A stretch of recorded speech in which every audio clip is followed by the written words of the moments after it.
नमस्कार साथियों, स्वागत है आप सभी का बीपीएससी स्टडी IQ चैनल पर। मेरा नाम है अभिषेक और आज बिहार की खबर में हम बात करने वाले हैं दरभंगा में खुलने वाले नए एम्स की, जिसका शिलान्यास कर दिया है हमारे प्रधानमंत्री मोदी जी ने। आप यहाँ पर इमेज में भी देख पा रहे हैं कि ये शिलान्यास कर रहे हैं और इसी के बारे में जानने वाले हैं कि प्रीलिम्स और मेंस के पर्सपेक्टिव से ये वाला टॉपिक कैसे इंपॉर्टेंट है। चलिए विदाउट वेस्टिंग एनी टाइम हम स्टार्ट करते हैं। और अगर आपने बीपीएससी स्टडी IQ चैनल को सब्सक्राइब नहीं किया है तो जल्दी से कर लीजिए, क्योंकि यहाँ पर सारी अपडेट्स, सारे एग्जाम्स की और सारे सब्जेक्ट्स की जो कि आपके लिए इंपॉर्टेंट है वो यहाँ पे अपडेट्स आपको मिल जाएंगी वीडियोस के रूप में। कैसे करना है, जाना है आपको स्टडी IQ PCS के यूट्यूब के होम पेज पर। वहां पर नीचे की तरफ आप जाएंगे, वहां से आपको बीपीएससी स्टडी IQ मिल जाएगा, या फिर गूगल पे सर्च भी कर सकते हैं आप बीपीएससी स्टडी IQ चैनल, वहां से भी मिल जाएगा। चलिए टॉपिक स्टार्ट करते हैं। और टॉपिक हमारा कहता है, ये न्यूज भी है, टाइम्स ऑफ इंडिया की न्यूज है। PM Modi lays foundation stone for AIIMS in Bihar Darbhanga, highlights government's holistic health care approach. ये सारी चीजें आज हम डिस्कस करेंगे, बिकॉज ये प्रीलिम्स के लिए तो इतना इंपॉर्टेंट नहीं है, क्योंकि हमें ये पता है कि दरभंगा एम्स जो है वो बिहार का सेकंड एम्स है, बस इतना ही। लेकिन मेंस के लिए कैसे इंपॉर्टेंट है ये टॉपिक, ये बहुत जरूरी है, हाईलाइट करेंगे और जिसमें हाईलाइट भी किया गया है और इसको हम लोग समझेंगे भी। आप यहाँ पर देख पा रहे हैं कि ये शिलान्यास की एक फोटो भी है। यहाँ पर हमारे मंत्रीगण जो है वो भी खड़े हुए हैं। प्रधानमंत्री मोदी जी ने 13 नवंबर को ये जो शिलान्यास है वो किया है, दरभंगा एम्स की आधारशिला रखी है। इसके अलावा एक इंपॉर्टेंट पॉइंट ये है कि एम्स पटना के बाद बिहार का ये सेकंड एम्स होगा। ठीक है, बिहार का ये सेकंड एम्स होगा। इससे पहले जो है वो एम्स पटना पहले बन चुका है, अभी बिहार को ये दूसरा एम्स मिल रहा है। तो ये बात हो गई हमारे प्रीलिम्स के एग्जाम्स के लिए। ठीक है, मल्टीपल चॉइस क्वेश्चंस में ऐसे पूछ सकते हैं कि ये बिहार का कौन सा एम्स है। ठीक है, तो इसके बारे में आपको पता लग जाएगा। तो इतनी चीज़ें आपकी सफिशिएंट है। अब थोड़ा सा जान लेते हैं इसी एम्स के बारे में कि क्या क्या सुविधाएं मिलने वाली हैं, क्या क्या चीज़ें होंगी। हाँ, ये सारी चीज़ें। तो जो कॉस्टिंग है इसको बनाने में कितनी आ रही है, 1264 करोड़। ठीक है, ये है टोटल कॉस्टिंग इसकी, 1264 करोड़ इसकी कॉस्टिंग है। इतने अमाउंट में ये बन के तैयार होगा। इस तरीके का इसका मॉडल है। अभी तो बन के तैयार नहीं हुआ है, अभी तो जैसे एक मॉडल के रूप में यहाँ पे आपको दिखाई दे रहा है। इस तरीके का बन के तैयार होगा। नेक्स्ट है यहाँ पर कि जो एरिया है इसका, जो क्षेत्रफल है, कितने क्षेत्रफल में बना हुआ है, तो वो बना है हमारा 188 एकड़ में। ठीक है, 188 एकड़ की जमीन है। कहाँ पर यह है, एकमी शोभन बाईपास पर। ठीक है, नाम क्या है इसका, एकमी शोभन बाईपास। अगर आप वहाँ पे रहते हैं, बिलोंग करते हैं उस जगह से, तो आप जानते भी होंगे ये इस बाईपास के बारे में। वहाँ पर 188 एकड़ की जमीन पर इसको बनाया जाने वाला है। ये बात हो गई जगह की, ये बात हो गई अमाउंट की। अब बात करते हैं यहाँ पर कि central government has set the target कि कब तक कंप्लीट करना है, तो ये हो जाएगा हमारा 36 मंथ्स में। ठीक है, टारगेट केंद्रीय जो सरकार है उसका ये टारगेट है, क्योंकि ये एक तरीके से केंद्र की स्कीम के अंतर्गत आ रहा है और उन्होंने ही इसका वादा भी किया था, प्रधानमंत्री मोदी जी ने वादा भी किया था। तो 3 साल में, ठीक है, 36 महीने में बन के तैयार हो जाएगा ये एम्स, ये वादा भी किया गया है। चलो ये बात हो गई। अब इसके बारे में जानते हैं कि इसमें कुछ फैसिलिटीज जो मिलने वाली हैं वो क्या होंगी।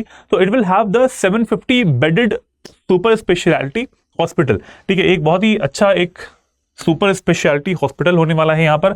आयुष मंत्रालय के लिए, आयुष मंत्रालय की तरफ से जो भी सुविधाएं मिलती हैं, तो उसके लिए आयुष ब्लॉक भी इसमें रहेगा। ठीक है, आयुष ब्लॉक रहेगा, 750 बेड, बहुत बड़ा है। और इसके साथ क्या क्या चीज़ें इसमें हमें सुविधाएं मिलेंगी, वो सारी चीज़ें मैं भी आपको नेक्स्ट बताने वाला हूँ। ठीक है, यहाँ पर फैसिलिटीज़ जो हैं वो यहाँ पर तो एक तरीके से जो कलेक्टिव वे में मैं आपको बता दे रहा हूँ, लेकिन इसके बाद मेंस के लिए कैसे इंपॉर्टेंट है वो पॉइंट मैं इसके बाद में बताऊंगा।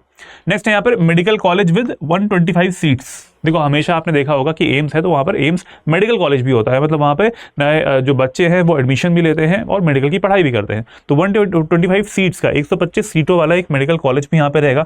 60 सीटों वाला नर्सिंग कॉलेज भी साथ में रहेगा। ठीक है, नर्सिंग कॉलेज भी। अब ध्यान में रखने वाली बात ये है कि ये जो सीटें यहाँ पर बढ़ रही हैं, तो एक तरीके से ये संस्थान की तरीके से भी काम करता है। बच्चों का एडमिशन होगा तो अगर क्षेत्रीय बच्चे भी ऐसे होते हैं कि जो बिहार के बच्चे हैं वो किसी अन्य एम्स में पढ़ने जाते हैं, अब अगर बगल में है एम्स तो फिर उसी में एडमिशन ले लेंगे। ये एक बड़ी बात है, जो एग्जाम्स होते हैं उनके थ्रू ये सब चीज़ें होती है। नेक्स्ट है इसमें night shelter for patients and their attendants. कई बार ऐसे भी आपने देखा होगा कि प्रॉब्लम आती है जो किसी भी कोई बीमार व्यक्ति होता है उसके साथ में, रोगी के साथ में आने वाले जो लोग होते हैं वो रुक नहीं पाते हैं, है ना। हॉस्पिटल के बाहर वो टिके रहते हैं।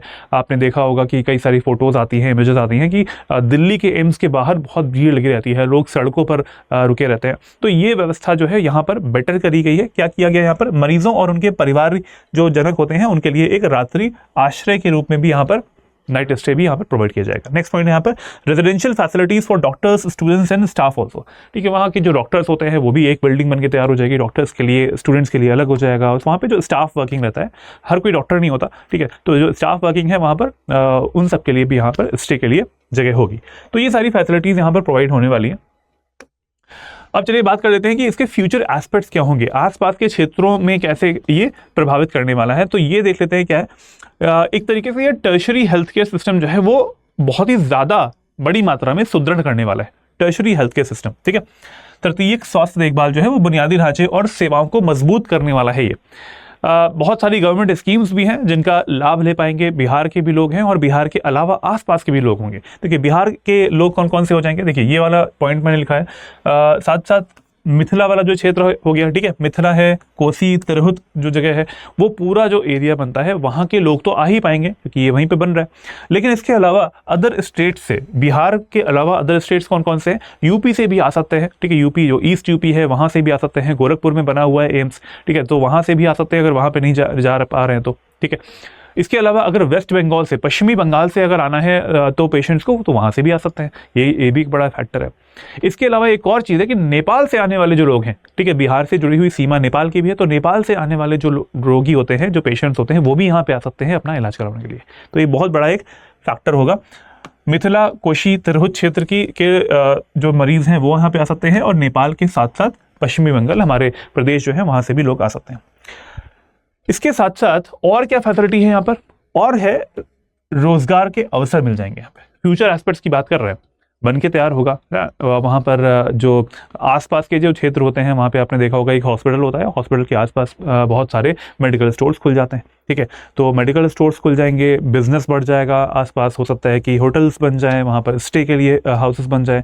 तो ये क्या होता है कि अगर कंस्ट्रक्शन हो रहा है, अगर इंफ्रास्ट्रक्चर बन रहा है, बुनियादी जो ढांचा होता है, कहीं पर अवसंरचनाएं बन रही होती हैं, तो उससे क्या होता है, आसपास का डेवलपमेंट भी होता है, वहाँ की ज़मीन के रेट्स बढ़ जाएंगे। ऑब्वियस सी बात है, आपने देखा भी होगा, अगर आप जानते भी हो, तो जैसे ही डेवलपमेंट स्टार्ट होता है उससे पहले से ही ये अंदाज़ा लग जाता है कि यहाँ पर डेवलपमेंट होगा, वहाँ की ज़मीन के रेट्स बढ़ जाते हैं। तो ये सारी चीज़ें क्या होती हैं, वहाँ पर डेवलपमेंट को करती हैं। ठीक है, इसके साथ साथ एम्प्लॉयमेंट भी मिलेगा वहाँ के लोगों को, जो कर्मचारी होंगे, जो स्टाफ होगा वहाँ पर, अगर वहीं पे लोकल रहता है तो ज़्यादा अच्छा रहता है, लंबे समय तक वो काम भी करते हैं उस जगह पे। ठीक है, तो एम्प्लॉयमेंट की अपॉर्चुनिटीज़ भी बढ़ जाएंगी वहाँ पर। और साथ साथ स्थानीय जो अर्थव्यवस्था है, इसी का मैंने एग्जाम्पल दिया, स्थानीय अर्थव्यवस्था का, कि आसपास अगर डेवलपमेंट होता है तो बिजनेसेस खुल जाएंगे। अगर होटलियर इंडस्ट्री है, अगर वहाँ पर वो लगना होगा, हॉस्पिटैलिटी इंडस्ट्री है वो लग सकती है वहाँ पर, रेस्टोरेंट्स होते हैं, है ना, बहुत सारी ऐसी चीज़ें होती हैं जो कि एक हॉस्पिटल के पास में आवश्यक होती हैं, ज़रूरी होती है। नेक्स्ट पॉइंट यहाँ पर 70 साल के ऊपर के सभी बुजुर्गों को मुफ्त इलाज की सुविधा मिलेगी, ऐसा हमारे प्रधानमंत्री की जो स्पीच थी उसमें बोला गया। 70+ एज के जितने भी हमारे वृद्ध रहते हैं उनको फ्री सुविधाएं दी जाएंगी, फ्री उनका इलाज किया जाएगा। जल्द ही उन्हें आयुष्मान वय वंदना कार्ड भी मिल जाएगा, ये भी उन्होंने अपनी स्पीच में बोला है। आयुष्मान वय वंदना कार्ड भी उन्हें इस स्कीम के अंतर्गत जो है वो आपको मिलने वाला है, 70+ जो भी हमारे वृद्ध रहते हैं उनको।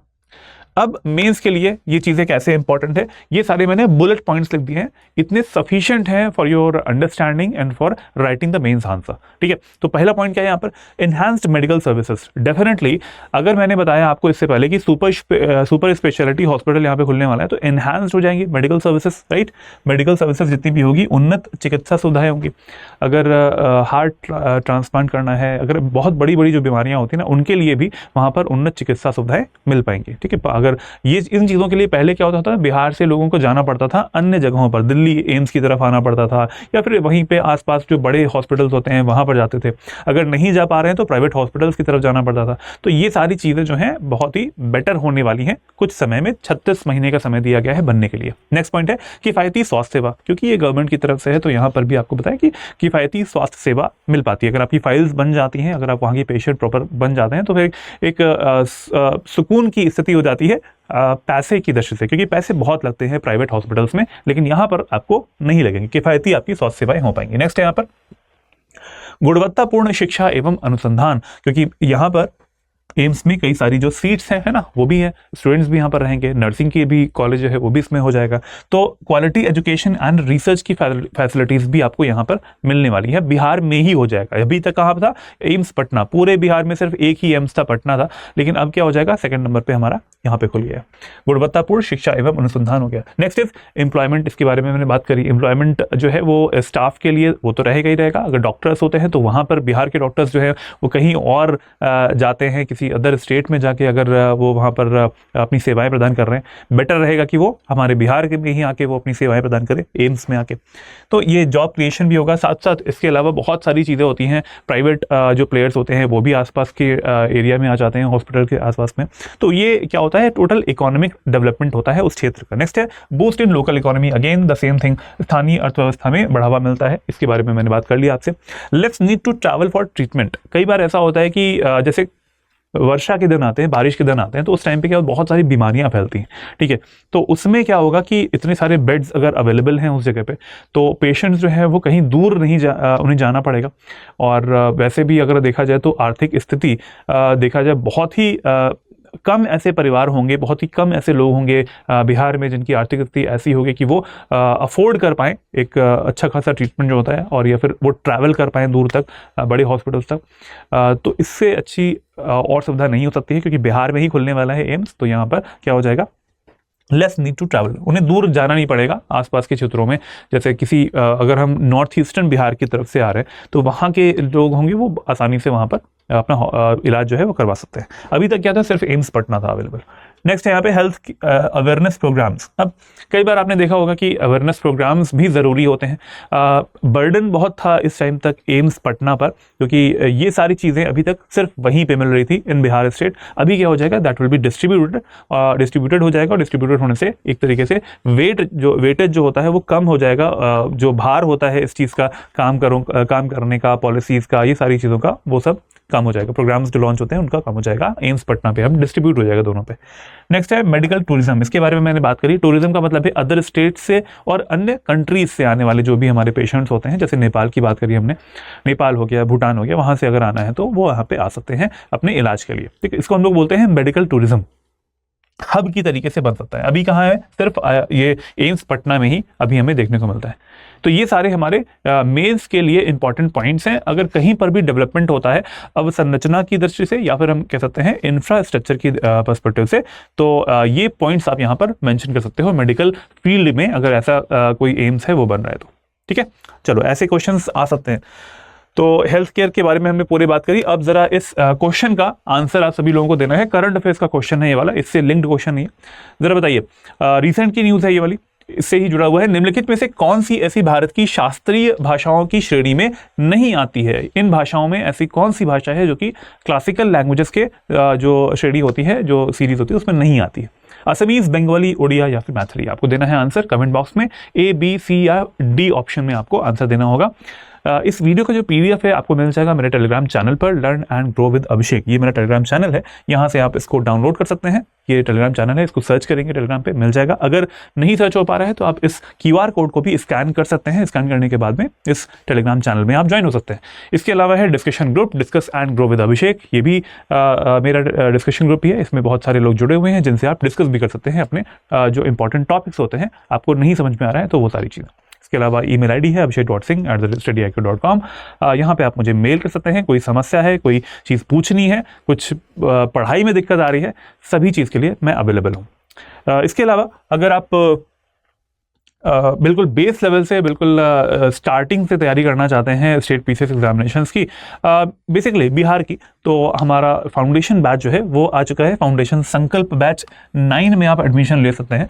और अभी आज जो है 15 नवंबर है, आज तक ही सेल चलने वाली है। एक सेल का नाम है ग्रेट लर्निंग फेस्टिवल सेल, ठीक है। सेल चलेगी 15 नवंबर तक। तो आज में आप इसको अगर लेना है एडमिशन तो ले लीजिए, क्योंकि इसके बाद रेट्स जो हैं वो बढ़ जाएंगे। आपको लगाना होगा AKS लाइव कोड। इस कोड के अंदर आपको मिलेगा मैक्सिमम डिस्काउंट। कोर्स हो जाएगा आपका 9999 में। अच्छा, क्या मिलने वाला है इसमें? मिलने वाला है आपको इसमें लाइव लेक्चर्स तो मिलेंगे साथ में इसमें, और इसमें रिकॉर्डेड फॉर्म में भी लेक्चर्स आपको मिल जाएंगे जो मिलेंगे, और अनलिमिटेड टाइम्स आप इन वीडियोस को देख भी सकते हो। इसके साथ साथ मेंटरशिप भी है, डेली आंसर राइटिंग है for the mains preparation from the beginning. जैसे हमारा कोर्स शुरुआत होती है वैसे ही हम आपको मेंस की प्रैक्टिस करवाना स्टार्ट कर देंगे। टेस्ट सीरीज भी इसमें अवेलेबल है। टेस्ट सीरीज के साथ साथ हमारा जो नोट्स हैं वो भी हम आपको प्रोवाइड करते हैं, हैंड रिटन नोट्स और क्रक्स नोट्स के तौर पर, तो आपको वो बनाने की जरूरत भी नहीं पड़ती। इसके साथ साथ हमारा पूरा सपोर्ट रहेगा और साथ साथ अगर आप मेरा कोड यूज़ करते हैं तो मेरी मेंटरशिप भी आपको अलग से मिल पाएगी। तो इन स्टेट से अगर आप बिलोंग करते हैं तो बहुत अच्छा मौका है। एडमिशन क्लोज हो रहा है 20 नवंबर को, 20 नवंबर को शाम का बैच रहेगा ये 6 PM का, ठीक है, 6 PM का बैच रहेगा। और जिसने भी अभी तक सब्सक्राइब नहीं किया है बीपीएससी चैनल को तो वो सब्सक्राइब कर लीजिएगा, और अगर ये वीडियो पसंद आ रहे हैं तो आप लाइक भी कर सकते हैं। मिलते हैं अगले वीडियो में, तब तक के लिए जय हिंद, जय Bharat, take care everyone, good bye.